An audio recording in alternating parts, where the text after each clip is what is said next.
दोस्तों, जब आप लाल बाग सा राजा का नाम सुनते हो तो दिमाग में आता है मुंबई का सबसे अमीर, सबसे भव्य गणपति। पर क्या आप जानते हो, इस गणपति का जन्म पैसा या शान और शौकत से नहीं हुआ था, बल्कि संघर्ष से हुआ था। जी हाँ, लाल बाग सा राजा की शुरुआत सोने चांदी से नहीं, बल्कि मजदूरों की आंसुओं से और तकलीफों से हुई। आज मैं आपको वो सच्चाई बताऊंगी जो शायद आपने पहले कभी नहीं सुनी होगी।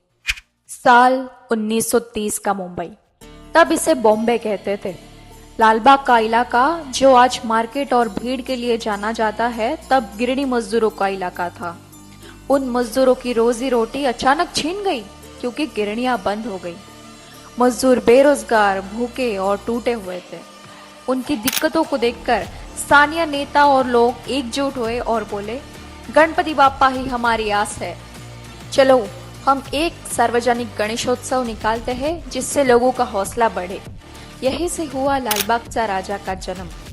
न कि पैसे वालों के शो ऑफ से, बल्कि गरीबों के संघर्ष और एकता से। यानी जिस गणपति को आज विश फुलफिलिंग राजा कहते हैं, वो असल में मजदूरों की आस और आवाज थे। कहते हैं पहले साल ही जब गणपति की मूर्ति स्थापित की गई, मजदूरों ने मन से मांगा कि बापा हमें रोजगार चाहिए, हमें भूख से मुक्ति चाहिए। और कुछ ही महीनों बाद लालबाग के इलाके में नया मार्केट बना, जिससे मजदूरों को फिर से काम और रोजगार मिला। लोगों ने मान लिया ये राजा सच में इच्छा पूर्ति राजा है, जो मांगो वो मिलेगा। और यही से बना उनका नाम लालबाग सा राजा। मतलब आज जो लाखों लोग कतार में खड़े होकर मनोकामनाएं मांगते हैं, उसकी जड़ है मजदूरों की वो पहली मांग। यह है असली सस्पेंस। लालबाग सा राजा की असली ताकत सोने चांदी की सजावट में नहीं, बल्कि लोगों की सच्ची प्रार्थना में है। लेकिन दोस्तों, हर कहानी में उजाला ही नहीं होता। साल 1947 जब पूरा देश आजादी मांग रहा था, लालबाग भी झूम रहा था। पर उसी साल अचानक एक आगजनी ने इलाके के कई घर और दुकानें जला दी। लोगों के पास घर नहीं रहा, खाने को अन्न नहीं रहा। ऐसे में सवाल उठा, क्या इस साल गणपति उत्सव होगा?